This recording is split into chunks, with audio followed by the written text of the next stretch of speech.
ಕೇಂದ್ರದ ವಿರುದ್ಧ ಬರ ಪರಿಹಾರದ ಸಮರ ಸಾರಿರುವಂತಹ ಕರ್ನಾಟಕ ಸರ್ಕಾರಕ್ಕೆ ಒಂದು ಕೈ ಮೇಲಾಗಿದೆ.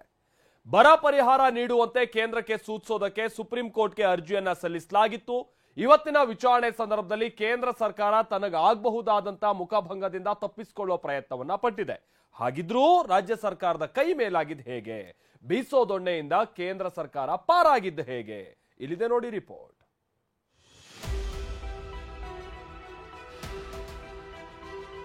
ರಾಜ್ಯಗಳು ಎಲ್ಲಾ ವಿಚಾರಕ್ಕೂ ಸುಪ್ರೀಂ ಕೋರ್ಟ್ಗೆ ಬರಬೇಕಾ? ಕೇಂದ್ರಕ್ಕೆ ಸುಪ್ರೀಂ ಪ್ರಶ್ನೆ. ತಾರಕಕ್ಕೇರಿದ ಬರ ಪರಿಹಾರದ ಫೈಟ್. ಕೋರ್ಟ್ನವರು ಹೇಳಿದ್ರು, ಹಾಗಾದ್ರೆ ಬಗೆಹರಿಸಲೂಬಹುದಾಗಿತ್ತಲ್ಲ. ಕೇಂದ್ರ ಸರ್ಕಾರಕ್ಕೆ ಮುಜುಗರದ ಭೀತಿ. ಕೃಷ್ಣ ಬೈರೇಗೌಡ ಚಾಟಿ. ಆ ನೋಟಿಸ್ ಅನ್ನ ಇಶ್ಯೂ ಮಾಡಿದ್ರೆ ಅವರಿಗೆ ಮುಜುಗರ ಆಗುತ್ತೆ ಕೇಂದ್ರ ಸರ್ಕಾರಕ್ಕೆ ಅಂತ. ಕೇಂದ್ರದ ವಿರುದ್ಧ ಬರ ಪರಿಹಾರದ ಸಮರ ಸಾರಿರೋ ರಾಜ್ಯ ಸರ್ಕಾರಕ್ಕೆ ಮೊದಲ ಹೆಜ್ಜೆ ಎನ್ನುವಂತೆ ಒಂದು ಕೈ ಮೇಲಾಗಿದೆ. ರಿಟ್ ಅರ್ಜಿ ಸಲ್ಲಿಸಿದ್ದ ರಾಜ್ಯ ಸರ್ಕಾರ ನೆಮ್ಮದಿಯ ನಿಟ್ಟುಸಿರು ಬಿಡುವಂತಾಗಿದೆ. ಅದಕ್ಕೆ ಕಾರಣ ಇಂದು ಸುಪ್ರೀಂ ಕೋರ್ಟ್ನಲ್ಲಿ ನಡೆದ ಅರ್ಜಿ ವಿಚಾರಣೆ. ಅಷ್ಟಕ್ಕೂ ಬರ ಪರಿಹಾರ ಬಿಡುಗಡೆ ಮಾಡಲು ಕೇಂದ್ರ ಸರ್ಕಾರ ವಿಳಂಬ ಮಾಡುತ್ತಿದೆ ಅಂತ ಆರೋಪಿಸಿರುವ ಕರ್ನಾಟಕ ಸರ್ಕಾರ ಸುಪ್ರೀಂ ಕೋರ್ಟ್ನಲ್ಲಿ ರಿಟ್ ಅರ್ಜಿ ಸಲ್ಲಿಸಿತ್ತು. ಸುಪ್ರೀಂ ಕೋರ್ಟೇ ಕೇಂದ್ರ ಸರ್ಕಾರಕ್ಕೆ ಬರ ಪರಿಹಾರ ನೀಡುವಂತೆ ಸೂಚನೆ ನೀಡಬೇಕು ಅಂತ ಅರ್ಜಿಯಲ್ಲಿ ಮನವಿ ಸಲ್ಲಿಸಲಾಗಿತ್ತು. ಅರ್ಜಿಯಲ್ಲಿರುವಂತೆ ಬೆಳೆ ನಷ್ಟದ ಪರಿಹಾರಕ್ಕಾಗಿ 4,663.112 ಕೋಟಿ ರೂಪಾಯಿ, ಬರಗಾಲಕ್ಕೆ ತುತ್ತಾಗಿರುವ ಕುಟುಂಬಗಳಿಗೆ ಪರಿಹಾರ ನೀಡಲು 12,577.9 ಕೋಟಿ ರೂಪಾಯಿ, ಕುಡಿಯುವ ನೀರು ಪೂರೈಕೆಗೆ 566.78 ಕೋಟಿ ರೂಪಾಯಿ, ಜಾನುವಾರು ಆರೈಕೆಗೆ 363.68 ಕೋಟಿ ರೂಪಾಯಿ, ಹೀಗೆ ಒಟ್ಟು 18,171.44 ಕೋಟಿ ರೂಪಾಯಿ ಪರಿಹಾರಕ್ಕೆ ರಾಜ್ಯ ಸರ್ಕಾರ ಬೇಡಿಕೆ ಇಟ್ಟಿದೆ. ಮಳೆಗಾಲ ಆರಂಭ ಹಂತಕ್ಕೆ ಬಂದಿದ್ರೂ ಹಲವು ಬಾರಿ ಕೇಂದ್ರ ಸಚಿವರನ್ನ ಭೇಟಿ ಮಾಡಿ ಮನವಿ ಮಾಡಿದ್ರೂ ಕೇಂದ್ರ ಪರಿಹಾರ ಬಿಡುಗಡೆ ಮಾಡಿಲ್ಲ. ಹೀಗಾಗಿ ಸಿದ್ದರಾಮಯ್ಯ ಸರ್ಕಾರ ಸುಪ್ರೀಂ ಕೋರ್ಟ್ನಲ್ಲಿ ರಿಟ್ ಅರ್ಜಿ ಸಲ್ಲಿಸಿದೆ. ಇಂದು ನ್ಯಾಯಮೂರ್ತಿ ಗವಾಯಿ ಅವರಿದ್ದ ದ್ವಿಸದಸ್ಯ ಪೀಠದಲ್ಲಿ ಅರ್ಜಿ ವಿಚಾರಣೆ ನಡೆಯಿತು. ಕರ್ನಾಟಕ ಸರ್ಕಾರದ ಪರ ಹಿರಿಯ ವಕೀಲ ಕಪಿಲ್ ಸಿಬಲ್ ವಾದ ಮಂಡಿಸಿದ್ರು. ಬರ ಪರಿಹಾರ ಬಿಡುಗಡೆ ಮಾಡುವಂತೆ ಕಳೆದ ವರ್ಷ ಡಿಸೆಂಬರ್ನಲ್ಲೇ ಮನವಿ ಮಾಡಲಾಗಿದೆ. ಆದರೆ ಕೇಂದ್ರ ಸರ್ಕಾರ ಇದುವರೆಗೂ ಪರಿಹಾರ ಬಿಡುಗಡೆ ಮಾಡಿಲ್ಲ ಅಂತ ವಾದ ಮುಂದಿಟ್ರು. ಆಗ ಸುಪ್ರೀಂ ಕೋರ್ಟ್ನ ನ್ಯಾಯಮೂರ್ತಿಗಳು ಮಧ್ಯಪ್ರವೇಶಿಸಿದ್ರು. ರಾಜ್ಯಗಳು ಎಲ್ಲದಕ್ಕೂ ಸುಪ್ರೀಂ ಕೋರ್ಟ್ಗೆ ಬರಬೇಕಾ ಅಂತ ಸಾಲಿಸಿಟರ್ ಜನರಲ್ ತುಷಾರ್ ಮೆಹ್ತಾ ಅವರನ್ನ ಪ್ರಶ್ನಿಸಿದ್ರು. ಅರ್ಥಾತ್ ಕೇಂದ್ರಕ್ಕೆ ಸುಪ್ರೀಂ ಕೋರ್ಟ್ ಪ್ರಶ್ನೆ ಮಾಡಿತು. ಆಗ ತುಷಾರ್ ಮೆಹ್ತಾ ಸುಪ್ರೀಂ ಕೋರ್ಟ್ಗೆ ಒಂದು ಮನವಿ ಮಾಡಿದ್ರು. ಕೇಂದ್ರ ಸರ್ಕಾರಕ್ಕೆ ನೋಟಿಸ್ ನೀಡಬೇಡಿ, ನೋಟಿಸ್ ನೀಡಿದ್ರೆ ಅನಗತ್ಯ ಸುದ್ದಿಯಾಗುತ್ತೆ, ನಾವೇ 2 ವಾರದಲ್ಲಿ ಅಗತ್ಯ ಸೂಚನೆಗಳೊಂದಿಗೆ ಬರ್ತೀವಿ ಅಂತ ಹೇಳಿದ್ರು.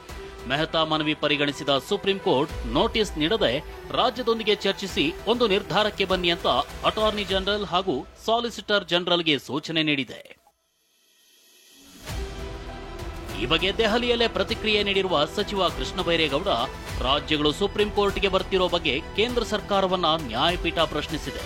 ನೋಟಿಸ್ ಕೊಡಬೇಡಿ ಅಂತ ಕೇಂದ್ರ ಸರ್ಕಾರದವರೇ ಕೇಳ್ಕೊಂಡಿದ್ದಾರೆ. ಎಲ್ಲಿ ತಮಗೆ ಮುಜುಗರವಾಗುತ್ತೋ ಏನೋ ಅನ್ನೋ ಆತಂಕ ಕೇಂದ್ರ ಸರ್ಕಾರಕ್ಕಿದೆ ಅಂದಿದ್ದಾರೆ. ಈಗ ನಿಜ ನೋಟಿಸ್ ಇಶ್ಯೂ ಮಾಡ್ತೀವಿ ಅಂದ್ರೆ ಅಂತ ಸಂದರ್ಭದಲ್ಲಿ ಕೇಂದ್ರ ಸರ್ಕಾರದ ಅಲ್ಲಿ ಉಪಸ್ಥಿತರಿದ್ದಂತ ವಕೀಲರು ನೋಟಿಸ್ ಬೇಕಾಗಿಲ್ಲ, ನಾವೇ ಬಂದಿದೀವಲ್ಲ ಅಂತ ಹೇಳಿದ್ರು. ಆವಾಗ ಕೋರ್ಟ್ನವರು ಹೇಳಿದ್ರು, ಹಾಗಾದ್ರೆ ಬಗೆಹರಿಸಲೂಬಹುದಾಗಿತ್ತಲ್ಲ ಅಂತ ಹೇಳಿ ಅಂತ. ಆದರೂ ಕೂಡ ಎಲ್ಲೋ ಒಂದು ಕಡೆ ವಿಳಂಬ ಆಗಿರೋದು ಹೊರಗೆ ಬರಬಾರದು ಅದನ್ನ ಮರೆಮಾಚುವ ಉದ್ದೇಶದಿಂದ ಕೇಂದ್ರ ವಕೀಲರು ನೋಟಿಸ್ ಕೊಡಬೇಡಿ ಅನ್ನುವಂಥ ಮನವಿಯನ್ನ ಮಾಡಿದ್ರು. ಆದರೂ ಕೂಡ ಎಲ್ಲೋ ಒಂದು ಕಡೆ ಆ ನೋಟಿಸ್ ಅನ್ನ ಇಶ್ಯೂ ಮಾಡಿದ್ರೆ ಎಲ್ಲೋ ಒಂದು ಕಡೆ ಅವರಿಗೆ ಮುಜುಗರ ಆಗುತ್ತೆ ಕೇಂದ್ರ ಸರ್ಕಾರಕ್ಕೆ ಅಂತ ಹೇಳಿ ಕೇಂದ್ರ ಸರ್ಕಾರದ ಪ್ರತಿನಿಧಿಗಳೇ ದಯವಿಟ್ಟು ನೋಟಿಸ್ ಇಶ್ಯೂ ಮಾಡಬೇಡಿ ಅಂತ ಕೇಳಿಕೊಳ್ಳುವಂತ ಪ್ರಸಂಗನೂ ಕೂಡ ಇವತ್ತು ನಾವು ಕೋರ್ಟ್ನಲ್ಲಿ ನೋಡಿದ್ದೇವೆ. ರಾಜ್ಯದಲ್ಲಿ ಮುಂದುವರೆದ ನಾಯಕರ ಬರ ಪರಿಹಾರದ ವಾಗ್ಯುದ್ಧ. ಅತ ಸುಪ್ರೀಂ ಕೋರ್ಟ್ನಲ್ಲಿ ಕಾನೂನು ಸಮರ ನಡೆಯುತ್ತಿದ್ರೆ ಇತ ನಾಯಕರ ಬರ ಪರಿಹಾರದ ಮಾತಿನ ಕದನ ಮುಂದುವರೆದಿದೆ. ರಾಜ್ಯ ಸರ್ಕಾರದ ವಿರುದ್ಧ ಅಸಮಾಧಾನ ಹೊರಹಾಕಿರುವ ಸಂಸದ ತೇಜಸ್ವಿ ಸೂರ್ಯ 2004ರಿಂದ 2014ರವರೆಗೂ ರಾಜ್ಯಗಳೇನಾದ್ರೂ 100 ರೂಪಾಯಿ ಕೇಳಿದ್ರೆ ಸಿಗ್ತಾ ಇದ್ದದ್ದೇ 5ರಿಂದ 6 ರೂಪಾಯಿ. ಆದರೆ ಮೋದಿ ಬಂದ ಮೇಲೆ ಅದು 25ರಿಂದ 40ರಷ್ಟು ಹೆಚ್ಚಾಗಿದೆ ಎಂದಿದ್ದಾರೆ. ಇನ್ನು ಸಿಟಿ ರವಿ ಕೂಡ ರಾಜ್ಯಗಳಿಗೆ ಅತಿ ಹೆಚ್ಚು ಅನುದಾನ ನೀಡಿರೋದು ಪ್ರಧಾನಿ ಮೋದಿ ಅಂದ್ರು. 2004ರಿಂದ 2014 ತನಕ ಕೇಂದ್ರದಲ್ಲಿ ನಿಮ್ಮ ಸರ್ಕಾರ ಇತ್ತು. ಆಗ ಬಹಳ ದೊಡ್ಡ ಮಟ್ಟಕ್ಕೆ ರಾಜ್ಯದಲ್ಲೂ ನಿಮ್ಮದೇ ಸರ್ಕಾರ ಇತ್ತು, ಕೇಂದ್ರದಲ್ಲೂ ನಿಮ್ಮದೇ ಸರ್ಕಾರ ಇತ್ತು.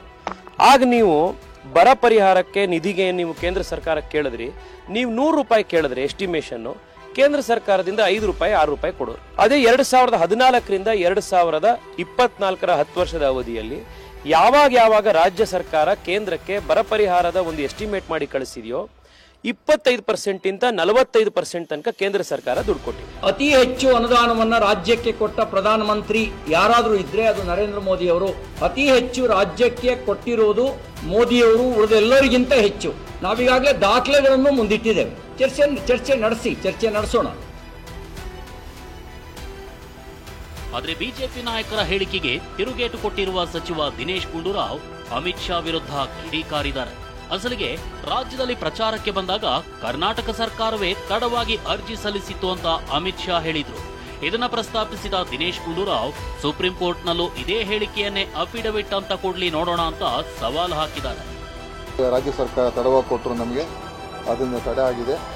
ಅದಕ್ಕೆ ನಿಮ್ಗೆ ನಾವು ಈಗ ಕಳಿಸ್ಕೊಡ್ತಾ ಇದ್ದೀವಿ.